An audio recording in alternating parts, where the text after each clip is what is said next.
Peter, welcome. Thank you again for doing this. It's been a while since I've got to chat with you. It's good to see you again, and even if it's just virtually, as many of us are doing a lot of virtual stuff these days. For those that are unfamiliar with you, Peter, can you give us a quick little bio of what you do, and then we'll get into some stuff, I suppose. Sure, I hope so. Well, what I do these days is a lot less than I used to do, but that's probably not unfamiliar to lots of people. For those who don't know who the sodfather of the Ruminati is, it's me. Self-appointed, self-created. I'm a forage agronomist. I'm a ruminant nutritionist by training. What that means is agronomy is the branch of sciences to do with soil sciences and plant management, agricultural production, specializing in those crops that are going to be directly consumed by livestock. So hay, pasture, silage. Most of that is going to go into ruminants. Ruminants are those animals with the specialized digestive anatomy that allows them to effectively utilize cellulose. So cows, sheep, goats, bison, buffalo, deer, elk, there's 130 some odd species. That's the training background. My personal journey is that in 2007, I came to my own personal moment of clarity, realizing I was what would that be, 51-year-old, balding, obese, pre-diabetic. Thanks to people like Michael and Mary Dan Eads and the growing community of people involved in therapeutic carbohydrate reduction, today I'm just balding. And starting about a decade ago, I started showing up at low carb / keto / ancestral health / carnivore communities, their events, and just trying to learn from those people and then bring a little agricultural perspective into the conversations and hopefully building bridges between what I see as two of my tribes, and just trying to increase the learning by both and the listening to each other. And so I continue to try to do that, of course, with no traveling. Life looks a lot different. I am still employed within agriculture, specifically the forage seed industry. So it's important for people to know my background and perspective on things, so that they can weigh what would it be? We all have our biases, we all have our filters, and it's just better that people know that going in. So that's probably enough of an introduction, and then there's several things that I've been looking at here lately that we may discuss going forward.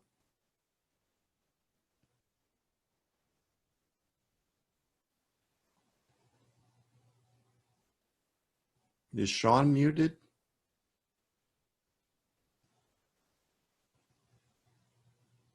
I think you're muted, Sean. Oh, okay.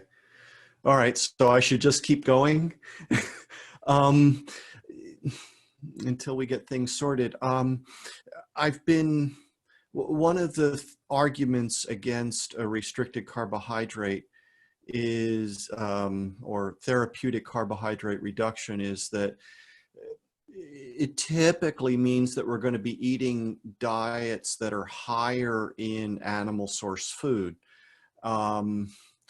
There's a lot of arguments that are used against that, and to the degree that I can help argue against those counter arguments, I try to do that. So if that's a matter of sustainability broadly defined, if that's an issue of environmental footprint, if that's an issue of animal welfare, and then I'm going to leverage the healthcare, the human health people that I've gotten to know who can argue against the the anti-meat or anti-animal source food arguments from a health perspective.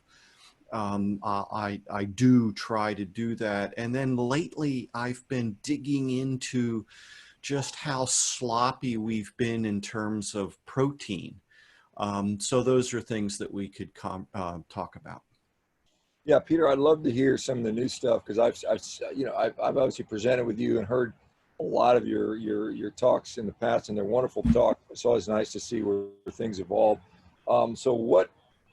Let's. I mean, I think that one thing that you bring up that I think is a very important part is talking about protein quality and protein content, for that matter, because when we pick up a can of beans and we read the label and it says, 22 grams of protein. First of all, discuss what that means, because I know you talk about crude nitrogen and so on and so forth. I think that's an important bit of information that most people don't have. And then we can talk about some of the new developments that you've kind of been working on, I guess. Great. And so if it says protein on the label, that's grams of crude protein. That's what that measurement is. And crude protein is an estimate based on the nitrogen content. And so we can analyze any sample for nitrogen content and then multiply that percentage number by 6.25, because the assumption is that all of the nitrogen that was in that sample was in protein, and all that protein was 16% nitrogen. Now, one of the reasons I know this is because in ruminant nutrition, we can utilize, or ruminants, and specifically the rumen microorganisms, can utilize non-protein nitrogen. They can take that nitrogen, that material, and convert it into microbial protein that the cow, sheep, or goat then harvests and digests. So there's no such thing as an essential amino acid in the ruminant's diet. Obviously, there are, and this is even something I've learned lately, but we've spoken for years about essential amino acids in human diets. And so people look at agricultural food systems and they say, oh, look, these ruminant animals aren't as efficient as sheep or swine. And that's not true. And then they can also say, well, we should just be eating that protein ourselves rather than feeding it to any livestock. And the point with livestock agriculture, all livestock agriculture, is that they all upcycle poor quality plant protein into highest quality animal protein.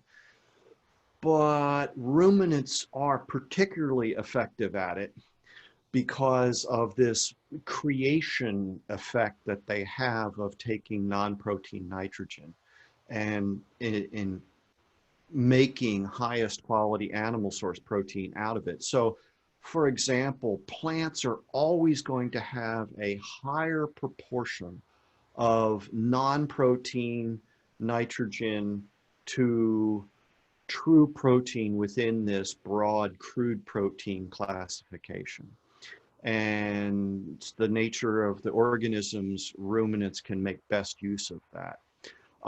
In addition to that, when it says 22 grams, to take your example on the baked beans, we need to understand not only is that crude protein, but that value can vary tremendously.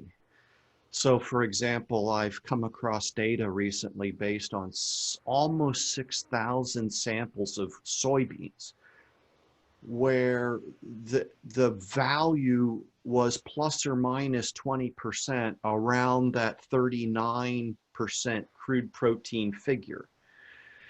That is what's listed in the tables. What's listed then in the labels when you do your calculations off the table values.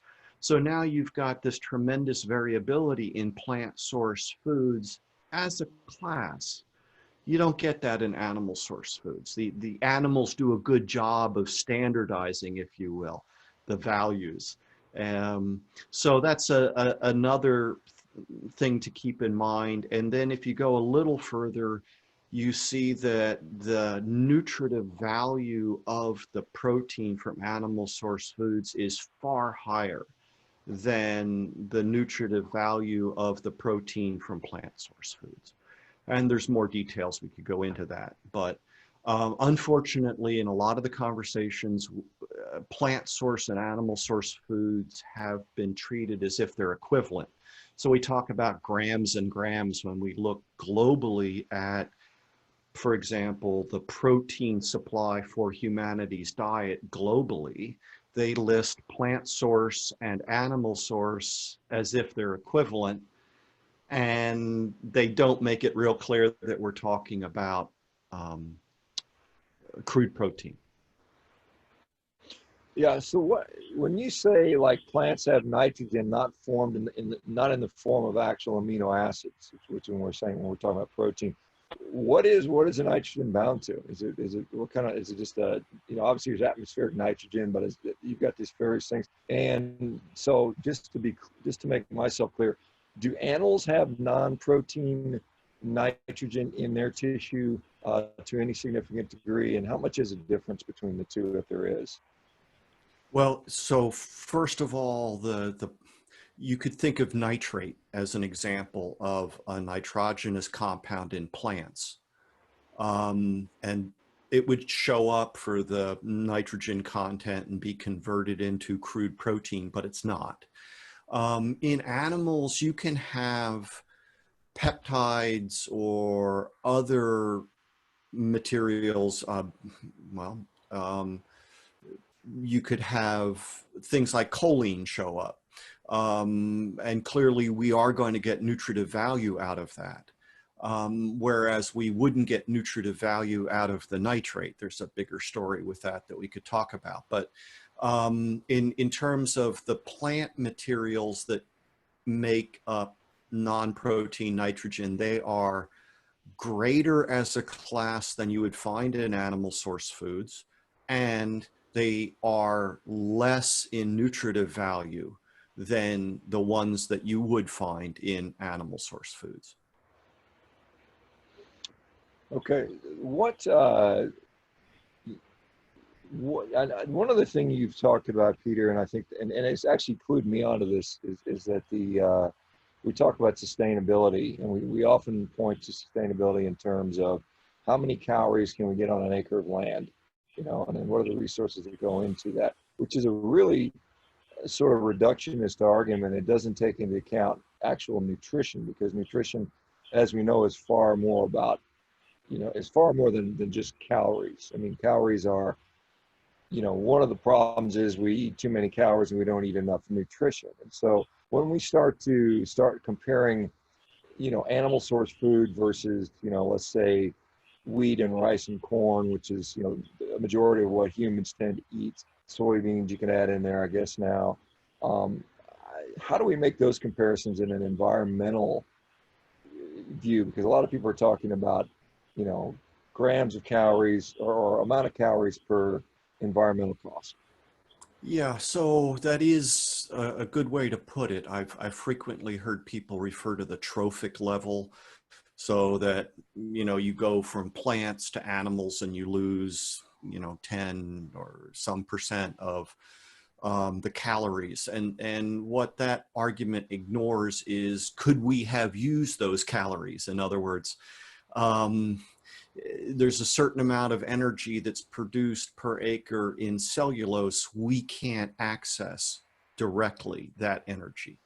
No vertebrate animal can. Ruminants can, because of their rumen microorganisms again. But then we have to understand that, you know, an equal amount of calories from carbohydrate doesn't have the same metabolic effect on a human being as the same number of calories from carbohydrates versus fat aren't going to have the same metabolic effect on human beings. So there may be arguments that say one is more efficient than the other, but you need to take them all the way through and look at the impact on human health. And then we could also start talking about, well, what's the environmental impact of a chronically metabolically ill society? And there's some interesting data there that's worth looking at.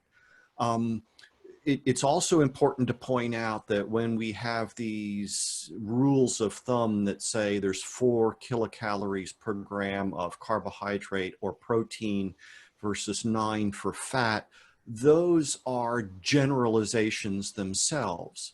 And if you go and look specifically, you can find some significant variation on those when you look at different foods in each of those classes. And that's something I've begun to dig into a little bit. I'll just leave it there and say that we probably have tremendous confounding in our literature about human nutrition because of both those things, the application of the general Atwater equations and the confusion of crude protein versus true protein. But then on top of all of that is just, it is an objective fact that we have a significant number of human beings in the world today that are suffering from insufficient animal source food in their diet. So there is such a thing as too little, and that's a demonstrable fact. One of the things I'm trying to get people to engage with is the argument that people still make about there being such a thing as too much.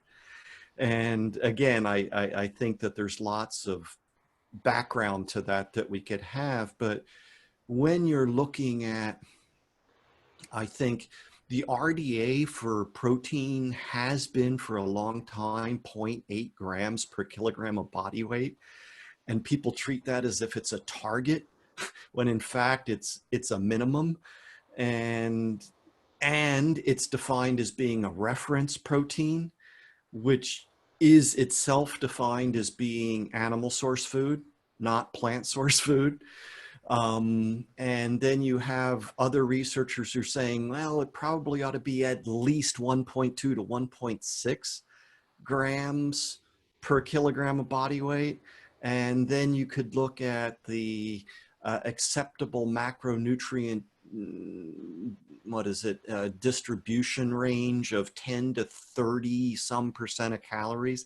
We should never talk about protein in terms of calories, but they do.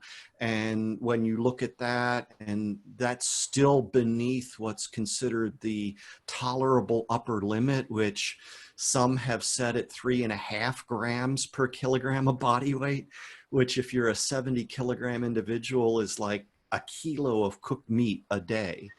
And if you then look at what Americans, let alone the rest of the world, are consuming, it's that consumption is less than 2/3 of a kilo.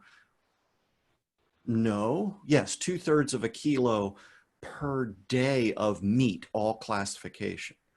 So people are talking, and they'll talk about a high protein diet, and that's just there's no units on that, right? They just high protein. Well, what does that mean? Relative to what? Clearly, I don't think they're talking about a kilo of meat per day.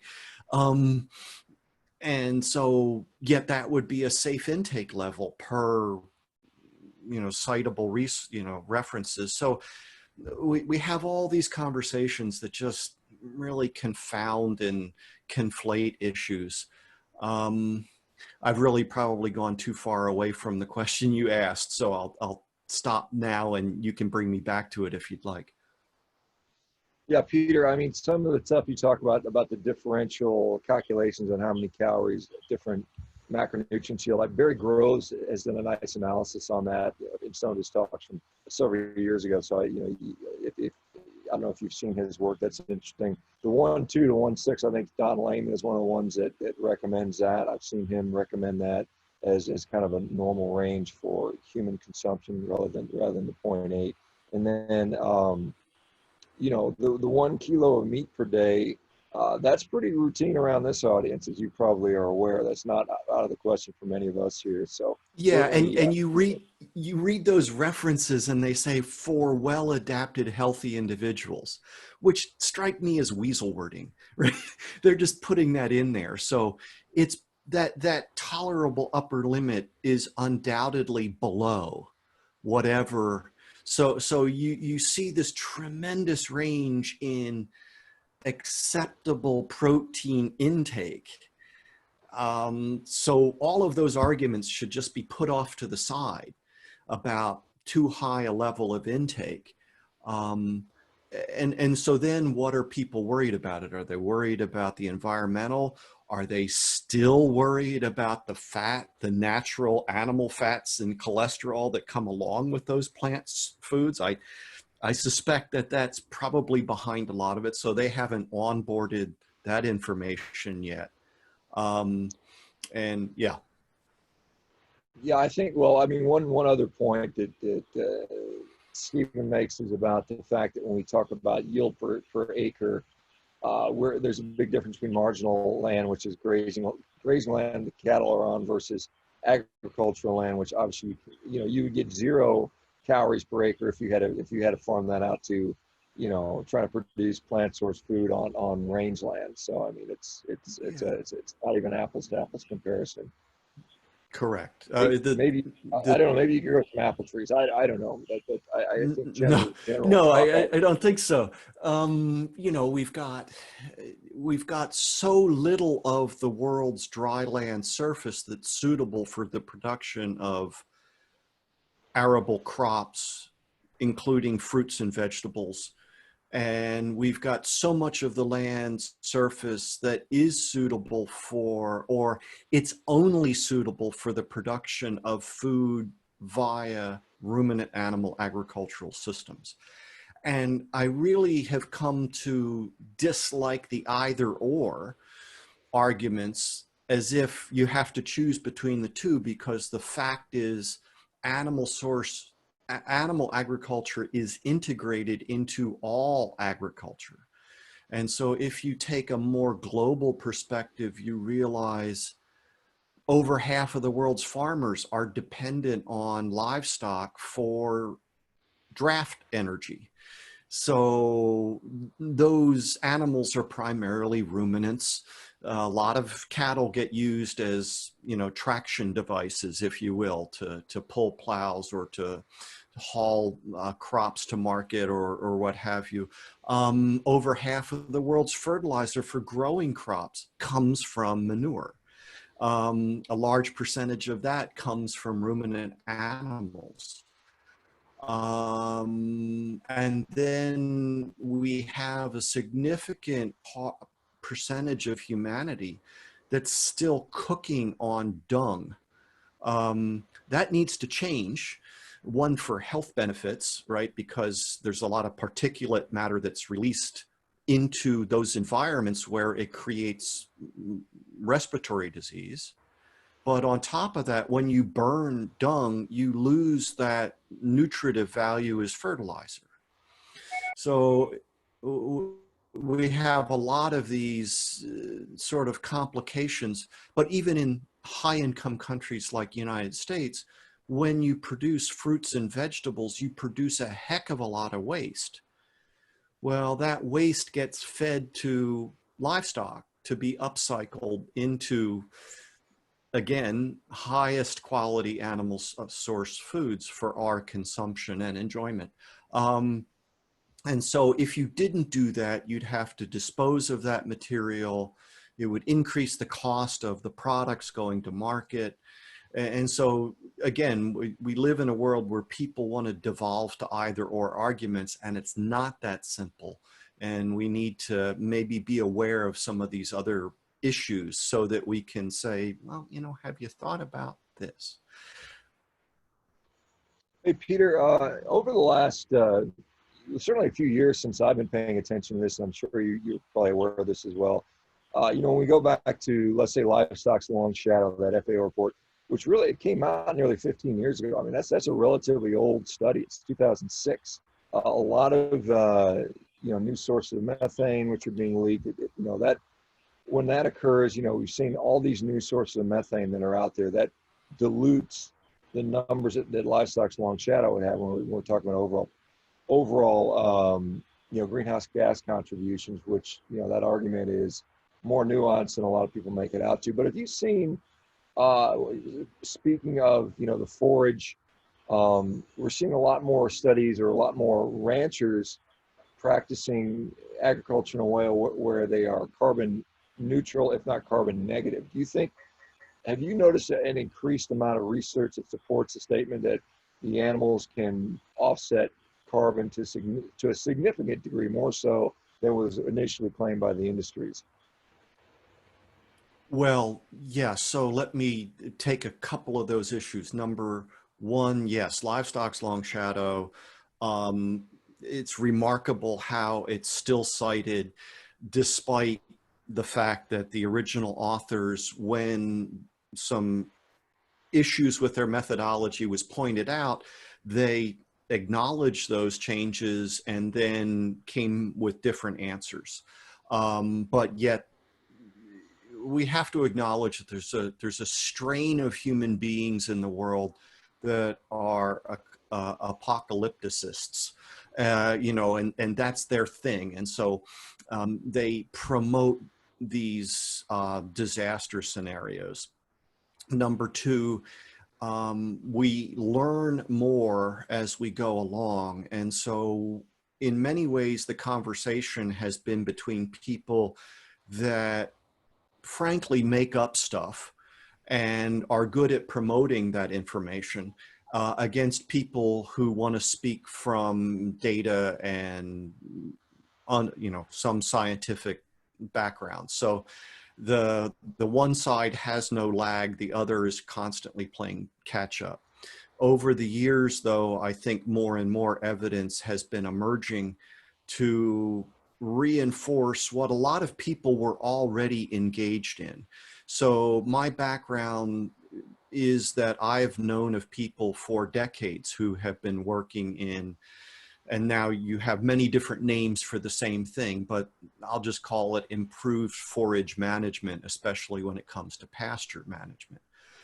I graduated in the mid 80s, and I was the benefit of a couple generations of people who came before me. So I've been aware of that for some time.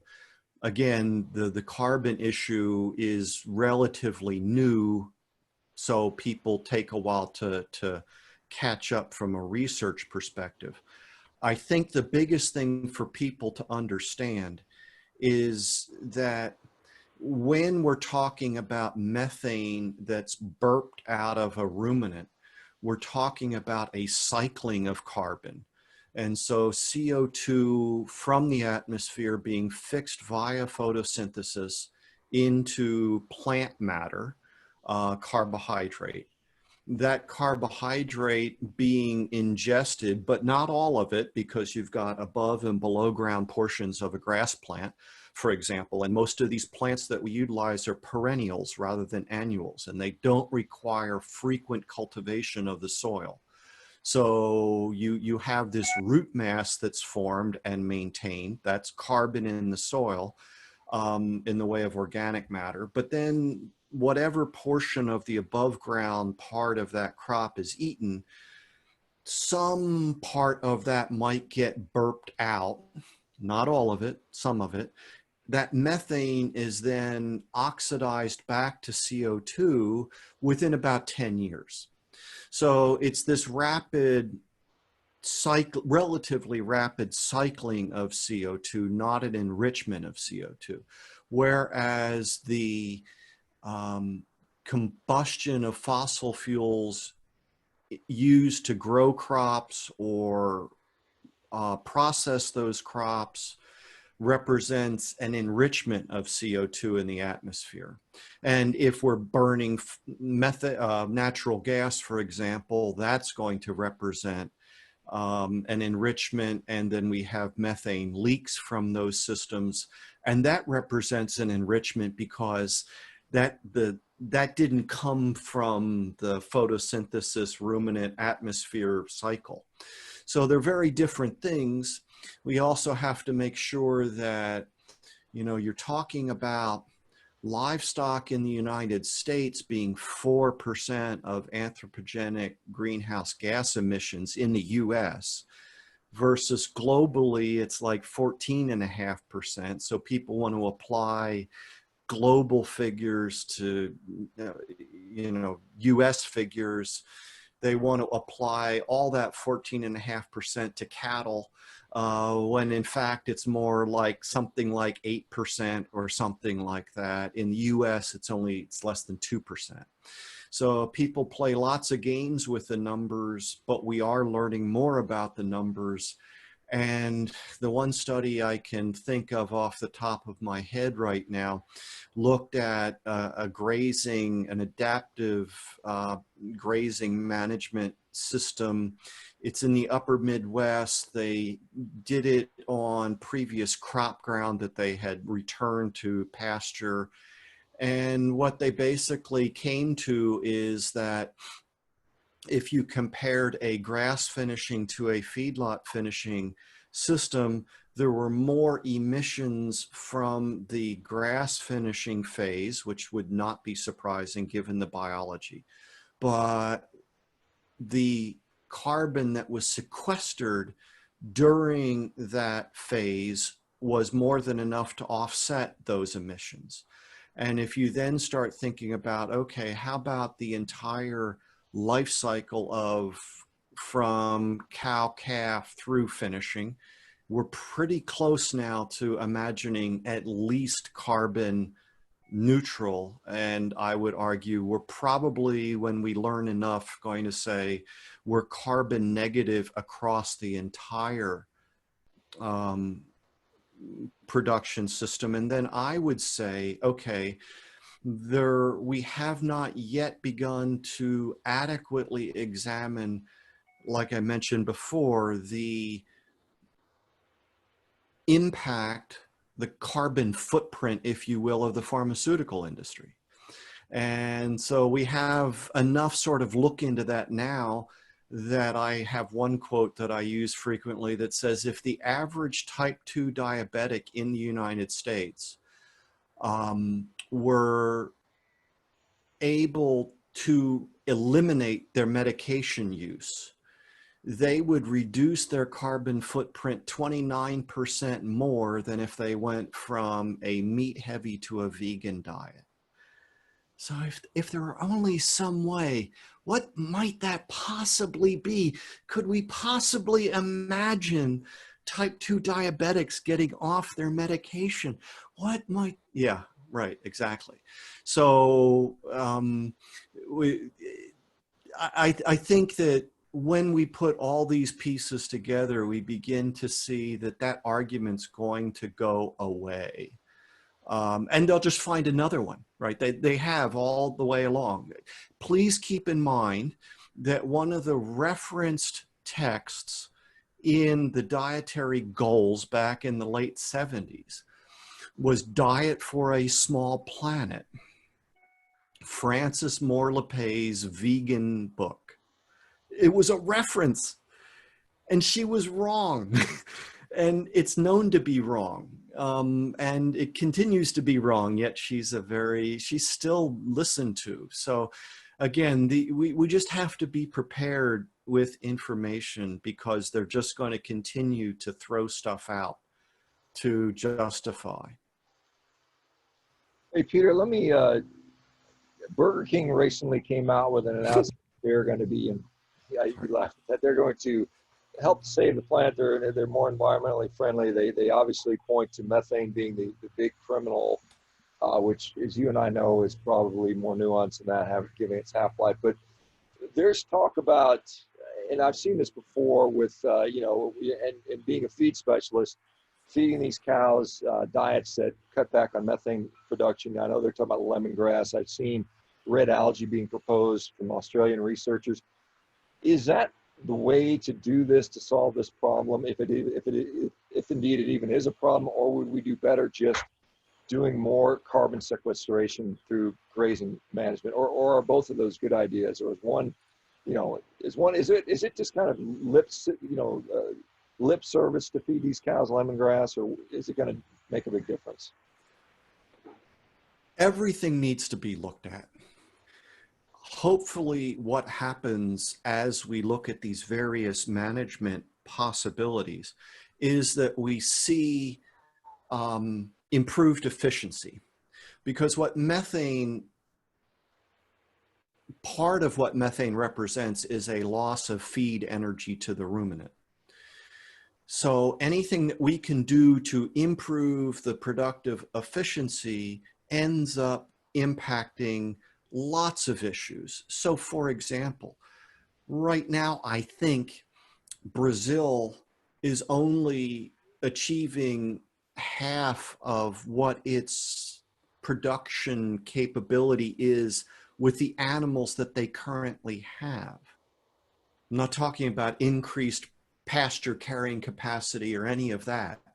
So if you have that kind of situation and you could appropriately increase their production efficiency, you could produce the same amount of beef with half the animals, for example.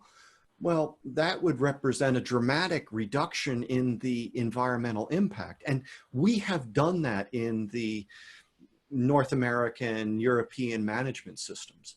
Our methane production has been relatively constant and low since the 60s when you look at trends. And in part, that's because of the systems that we've developed. The rest of the high income countries, their methane production from livestock has been decreasing. Where we see it increasing is in the low and middle income countries. And so we need to keep all those points in mind. That's number one. Number two, these feed additives that come up, one asks, how are they going to be fed? You're not going to grow those things everywhere. You're not looking at, grazing lemongrass or grazing red algae, for example. So how are you going to feed those to animals? So there are lots of reasons to look at all of these issues across livestock agriculture across the globe and find the appropriate pieces of technology for those areas. So one of the things I've begun to get introduced to is the sustainability roundtables globally. And one was speaking about, I guess in Nepal, dairy is based on buffalo, not bovine. And what they did there was just educate people about dry cow treatment and dry cow care, right? So when you get to the end of one lactation, there are certain things we've learned how to do to lower the incidence of disease, et cetera, et cetera. And just by deploying this very simple technology to the farmers there, they took the rate of mastitis from like 75% to, less than 20. It was much less than that, but that's a safe number. Well, that has a tremendous impact on animal welfare, on profitability, because you need fewer animals, you've reduced the footprint, because there are fewer animals necessary for those farmers, right? If you're having to replace that many animals that quickly because of a 75% mastitis rate, now we have these multiple effects that can all drive down methane emissions in the total. And we haven't talked anything in that situation about feed additives.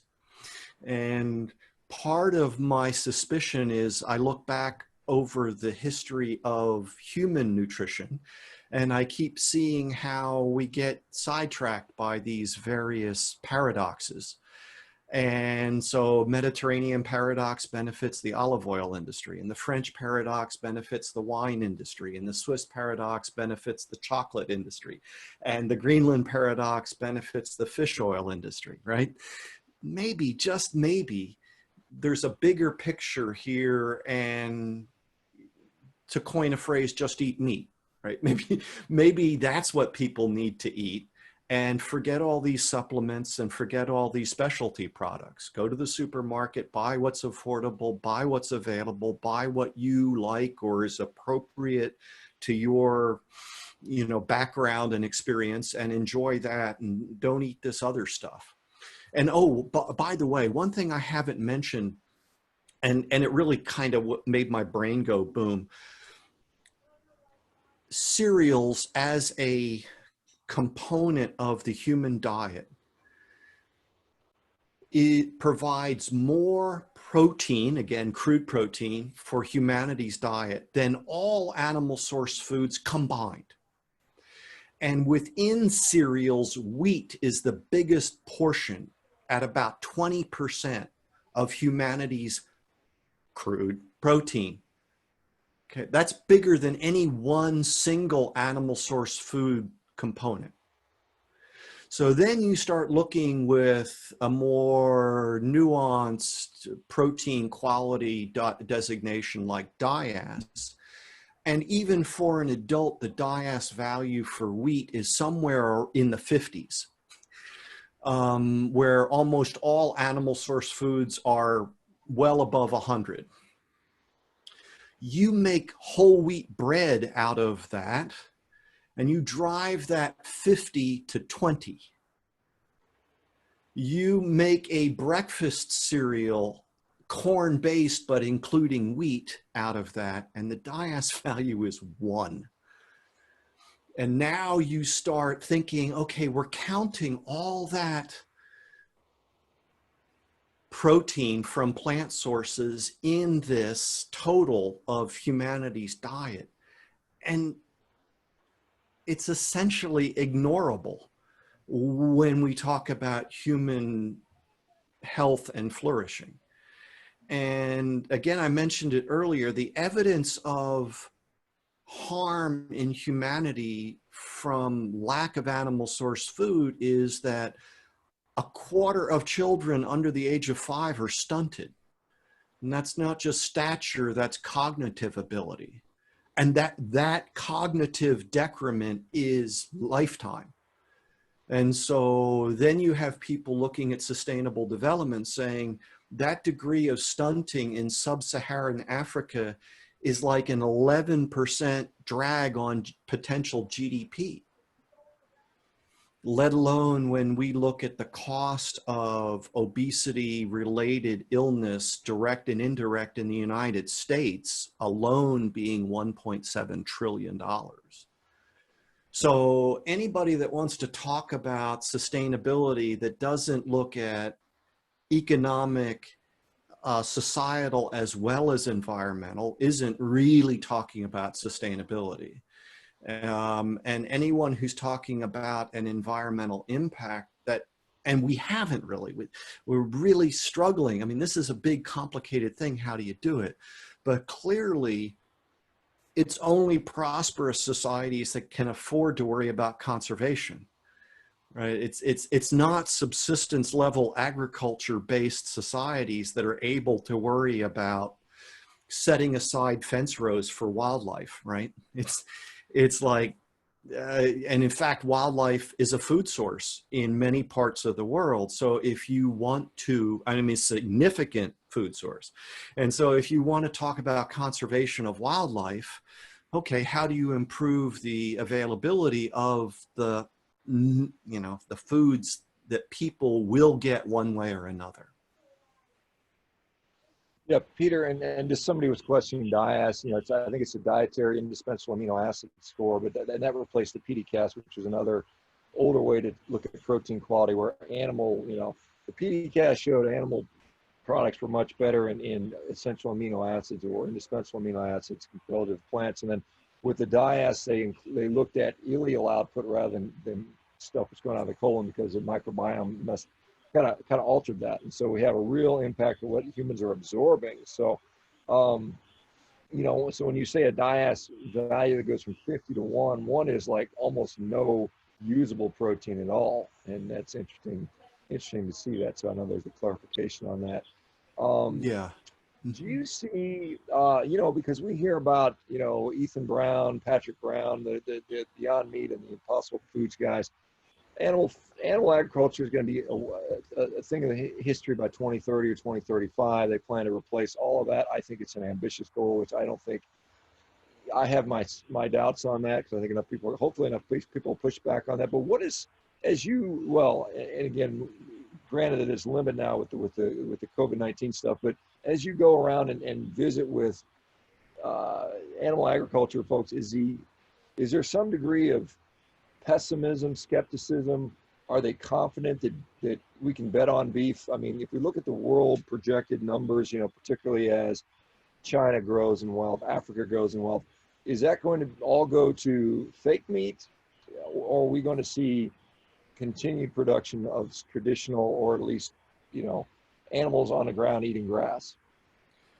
Yeah, so for the foreseeable future, we have more of the crops and livestock products coming from the low and middle income mixed farming systems than we do from the high income countries.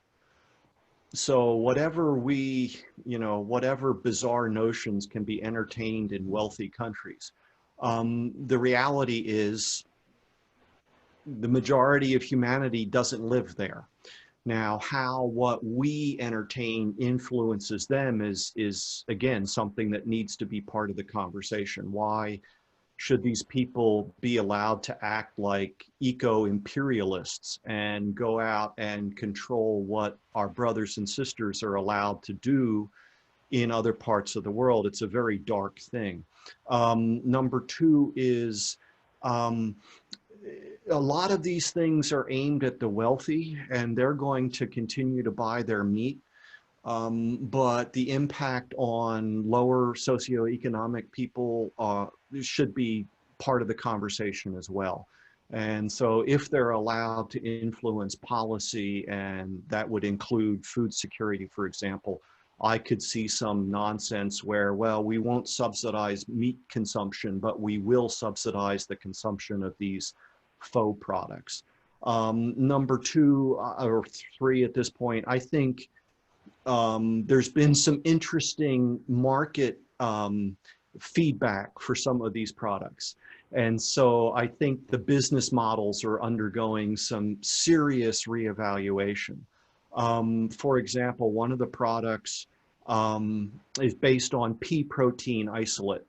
And if you look at right now, all of our regulation is in terms of what people can say about a source of protein, so a good source of protein. That's based on PDCAS at this point. But when you look at DIAS values, they're no longer allowed to make a protein source claim for those products. In fact, there were lentils. I looked at this the other day. Lentils and navy beans and tofu and garbanzo beans, and the only one that could still claim to be a good source of protein was the garbanzo beans. None of the others would qualify as having a DIAS value, I think 75 or greater. And again, there's the question of what happens when you cook them, because processing drives down the protein quality of plant source foods, whereas processing of animal source foods can actually increase it. And in some cases, there's a slight decline, but never very significant. So all those things, I think that we have a lot of disconnection. And again, policy, I think we still have too many people that are confused about what we know about human nutrition. And I think as the experience of more and more people, like the members of your community, becomes more widely known, I'm encouraged by the observation that a tipping point is not 51% of the population. A tipping point may very well be more like 18%. And I'm also encouraged that the marketplace will respond, because that's what it is, right? If you get to that 18% and all of a sudden you see this increase in awareness and desire, the market will very quickly respond to that. So And to a degree, I think we're seeing that, although Burger King is a bit disappointing, but then again, they were on board with impossible, and improbable might be more um, accurate as far as I'm concerned, but I might be biased.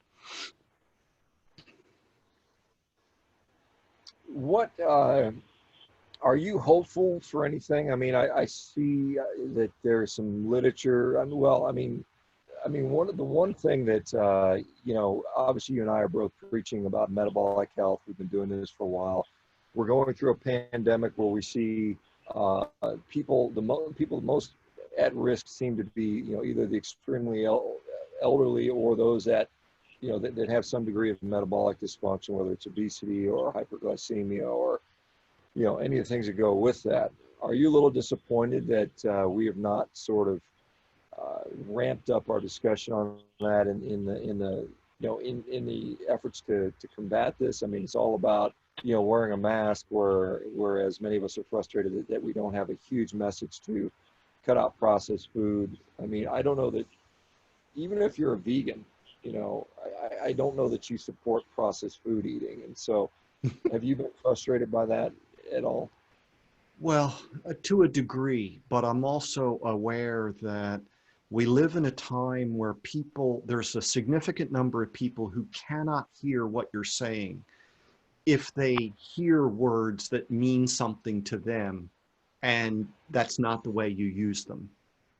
And I have made a deliberate effort to not get involved in the public discourse about this particular event. I do point out that every 7 seconds, someone in the world dies of diabetes.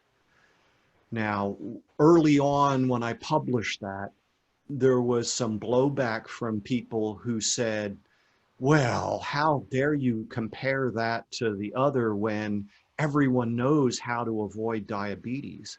In other words, blaming the patient, which is like, I don't want to get involved with that. I think that that's incredibly inaccurate and incredibly wrong on several levels. So my most important thing is to continue to advocate for ruminant animal agriculture and ruminant animal products in the human diet at some level, up to and including 100%. And I think people ought to be given the awareness, the information that there are a wide range of chronic conditions which can be well addressed by dietary intervention that increases animal source food in the human diet up to and including 100%, and that it won't kill you and it won't ruin the environment. And if we succeed in that, then we may see some of these other things come up as well. I would merely point out, and this is just an observation, if it's true, as I believe that almost 90% of adult Americans do not enjoy optimal metabolic health, and if in fact metabolic disease is a comorbidity for this particular pandemic, then the numbers ought to be higher, right? So, I mean, the numbers of victims of the virus arguably should be much higher than they are if, in fact, we're seeing 75% or more of adult Americans being some diabetic, pre-diabetic phase, right? So I'm not, like I say, I've deliberately chosen not to embrace some third rail issues while I just continue to deal with these uncontroversial issues like eating meat and methane from cattle. And, I think that's enough for me at this point. But I agree. I think that, one, we need to understand that I forget the figure. I came across it a while ago and I should go back and find it. But something like 60% of the pandemic illnesses that we've faced are zoonotic. And so having populations that are so separated from agricultural practice is an interesting idea. And in addition to the whole biosecurity issue of keeping those diseases from getting to the public, or vice versa, keeping the animals safe from the humans. It goes both ways. So that's yet another of these interesting, complicated issues that I think may have been a little oversimplified. Hey, Peter, this is kind of an off-topic thing, but I'm just wondering, because you are No, not off topic. No. a little bit off topic. I mean, you are an advocate for ruminants. One thing I just wonder why in the U.S., and I've heard people talk about smaller cows, for some reason are more efficient to utilize, but we don't seem in the United States to be that big a fan of lamb. Is it just because of our dietary preference, or is it something to do with our grazing lands? Could we not run far more sheep out there? Can they coexist on the same field as cows? What's the story on lamb, and why don't we eat more of it in the U.S. and should we? Well, yeah, I think we should. Lamb is delicious. And there's absolutely no reason for that abomination known as mint jelly, which is actually apple jelly with mint flavoring and green food coloring. The One of the issues actually goes back to World War II. The government was buying anything that could be pushed across a scale. And so you had and calling it lamb, when in fact it was mutton. And that got put, into various processed, that got sent to feed the troops. And if you could imagine eating cold mutton, yum. And when those people got home, they were like, ain't no, but hell no, am I going to eat any more of that? And so virtually a generation was then divorced from eating lamb. So there's more to that story, but that's enough. We lost the practice of eating lamb. Number two is yes, there are mixed species grazing systems that are well established, and there's lots of information from other parts of the world. So we can absolutely graze cattle and lamb on the same land. And there's good reason for doing that. We could get into some of that. In the United States, a great deal of the lamb industry was based in Western systems. And a lot of those were based on rangeland, sort of more extensive systems. And in those systems, lamb, sheep tend to not be as self-reliant as cattle. And so if you're going to have sheep grazing on these extensive areas, you needed someone there to look after them. And there's been a lot of issues with that. So cattle maybe became a little bit more of a preferred option in those areas. There was also sociological stuff, the fight between sheep people and cattle people, and I argue with both of them. You're grass people, get over it. But they want to be one or the other. And then on top of that, you've got now with the introduction of wolves into many of these areas, that issue of being able to leave cattle out unattended may be going away. And so we may be seeing a need for a re-examination of sheep in some of those areas, in addition to all the things that I've already mentioned. So I think that and I had a professor back in the 80s, the man that saved me and turned me into being a forage person, who was saying if he were a young person then he would get into goat production in Georgia, because there are thousands upon thousands upon thousands of acres abandoned, infested with kudzu. that could be profitably grazed by goats and produce a product that a growing portion of the population would want. And so you would have the opportunity in some cases to be paid to graze other people's property who are responsible for all the cost of the property, and then have a saleable product at the end. And so I think that there's lots of those options that are going to become more and more important as we go forward, and then create more diversity in the products available to us. That's good to hear, Peter. Do you have anything we didn't cover on this topic? We've already taken up an hour of your time, and I want to be mindful of your time. Is there anything else we need to be aware of that you can think of right now? Any of the new stuff that you're discussing? Well, I think I've mentioned all of the pieces. You know, I have some of my standard messages, which are, you know, don't, if you're, for example, hypothetically speaking, let's think that there might be people who have found that by eating nothing but ribeye and water for a period of time, that these intractable chronic illnesses, they go away and they reduce their medication use, et cetera, et cetera. Don't listen to people who basically got us sick in the first place by advocating the diet that we found doesn't suit us. I'm not saying everybody needs to eat the way that we might eat in this community, but one size fits all doesn't work with humans.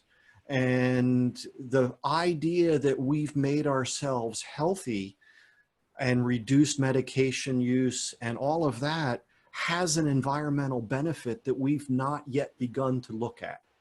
And it could be far more significant than any that these people coming against us have evidence to support. There's more data there. I'm happy to share it. Number two is my role is to become more effective as a communicator to reach more and more people. And so if people want to reach out to me, I welcome the interaction. Email works. Peter Ballerstedt, I think it's peter.ballerstedt@gmail.com. And then I'm all over social media. A big part of what I'm trying to do is introduce people to, you know, as we get trained in academia, we get more and more knowledge about a narrower and narrower field, right? And so we have tremendous depth, but very little breadth, or at least we're taught to stay in our lane, right? Stay in that silo, don't get outside. And one of my missions is to build bridges between these silos so that we at least know more people who have said things that we can trust, and therefore feel more confident in engaging in the public discourse. And, you know, I've been given the opportunity now to be part of a program committee for an international conference in 2023. And it's the International Grasslands Congress. It will be in Northern Kentucky. The title is Grasslands for Soil, Animal, and Human Health. Can we think of anything we might want? Can we think of people we'd like to have present in front of an international group? A lot of people who are going to go back to countries and say, wait a minute, what about this? Meanwhile, I'm getting introduced to people in Southern Africa in the beef industry. This was a great one. I met him at the Sustainable Beef Communicators Summit at the headquarters of McDonald's. And so he was part of a panel of producers, and you had two guys from North America, one from Oklahoma and one from Alberta, somebody from Ireland, and this gentleman from Southern Africa. And so the first two guys, you know, like, yeah, I'm third, whatever generation cattleman, you know, live on the same property. That's great. The guy from Ireland is like, I'm fourth generation, same property, whatever, you know. And then Max, he says, yeah, I figure I'm about 23rd generation cattleman. And oh, okay, point taken. Well, Max's story is that both his parents, from what was Rhodesia at the time, went to met when they were in England going to university, and then they came back, but he's lost both of them due to diabetes. And he himself is very interested in metabolic health and that message. And he is involved in agriculture and politics in that region. Well, I got to sit in on a conversation between him and Professor Noakes. And that was a wonderful conversation to listen to. More and more of these kinds of opportunities are going to happen. So in spite of the restrictions on travel and the things we can no longer do, I think there's just a world of opportunities ahead of us if we can just find ways to continue building these bridges and continue the conversation in a respectful, fact-based, truly science-linked conversation. Yeah, I agree, Peter. I think we're a long way from being done. And again, I appreciate what you're doing out there. Look forward to interacting with you in actual human, same room type of thing in the near future. Anyway, thanks a bunch, Peter. Share your, well, you've already shared your links on social media. So thanks again. Good luck. Looking forward to hearing from you again. Appreciate everybody being here. Tomorrow we have Dr. Gary Schleifer talking. We've got several meetings today. I think there's a fasting meeting, some other ones I believe. So you guys check those out as well. Thank you, Peter. Have a great day, and we'll talk to you soon. Bye, everybody. Thank you, Sean. Bye, everyone.